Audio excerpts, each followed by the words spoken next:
नमस्कार, इन खबर में आपका स्वागत है। कोरोना की दूसरी लहर से दुनिया, खास तौर से भारत अभी जूझ ही रहा था। थोड़ा कहर कम हुआ था कि इसी बीच तीसरी लहर की धमक सुनाई देने लगी है और कहा जा रहा है कि दूसरी लहर पे जिसने सबसे ज़्यादा कहर ढाया यानी कि B.1.617.2 जिसको कि WHO ने डेल्टा वर्जन नाम दिया है, उसका प्लस वेरिएंट जो है आ गया है और वो इससे भी ज़्यादा खतरनाक है।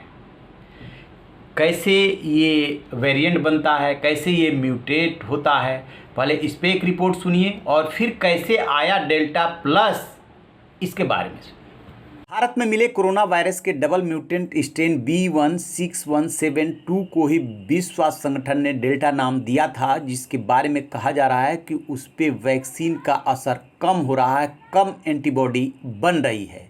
अब नए म्यूटेशन के बाद बने वेरिएंट को डेल्टा प्लस या AY1 या B.1.617.1 कहा जा रहा है।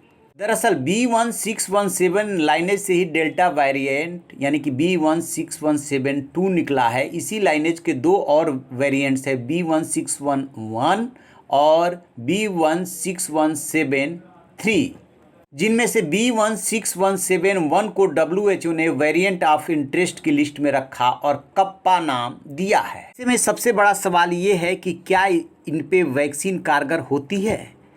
तो इसका जवाब है कि बहुत ही लिमिटेड। भारत में ICMR-NIV national institute of virology और CSIR-CCMB centre for cellular and molecular biology Hyderabad ने स्टडी की। इसमें डेल्टा वेरिएंट के खिलाफ कोविशील्ड और कोवैक्सीन का असर देखने की कोशिश की गई। नतीजे बताते हैं कि वेरिएंट के खिलाफ एंटीबॉडी तो बन रही है, पर वह ओरिजिनल कोरोना वायरस के मुकाबले बन रही एंटीबॉडी से कम है।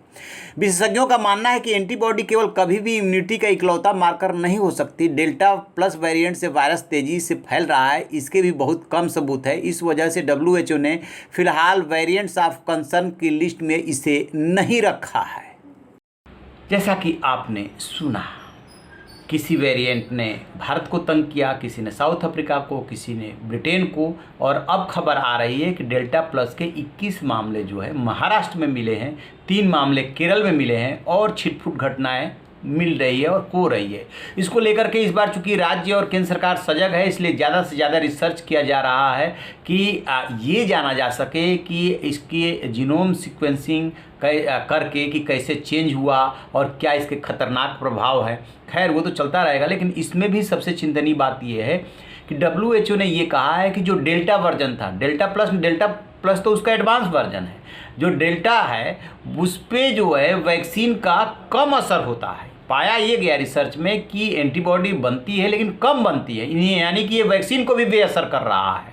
हालांकि स्पुतनिक V RDIF का दावा है कि हमारा जो स्पुतनिक V है ये इस पर ज़्यादा असर करता है। अब ये सब देखने वाली बात होगी कि ज़्यादा असर करता है या नहीं करता है, लेकिन एक बात एकदम साफ है कि कोरोना की तीसरी लहर के बारे में जो डॉक्टर्स और एक्सपर्ट्स बोल रहे हैं और ख़ास तौर से महाराष्ट्र को चेता रहे हैं कि तीसरी लहर की शुरुआत वहीं से होगी, उसके लक्षण दिखाई देने लगे हैं। सबसे ज़्यादा 21 मामले डेल्टा प्लस के वहीं पे मिले हैं और ये कहा जा रहा है कि सितंबर तक तीसरी लहर आ सकती है। अभी जो है एम्स के डायरेक्टर हैं गुलेरिया, उन्होंने भी ये बात बोली थी। इसके 2 आधार है, एक तो डेल्टा प्लस वेरिएंट का मिलना और दूसरा जैसे ही लॉकडाउन खुला वैसे ही जो कोरोना एप्रोप्रिएट बिहेवियर होना चाहिए वो टूटता हुआ नज़र आ रहा। तो लापरवाही भी काल बन सकते, इस पे गौर करने की ज़रूरत है।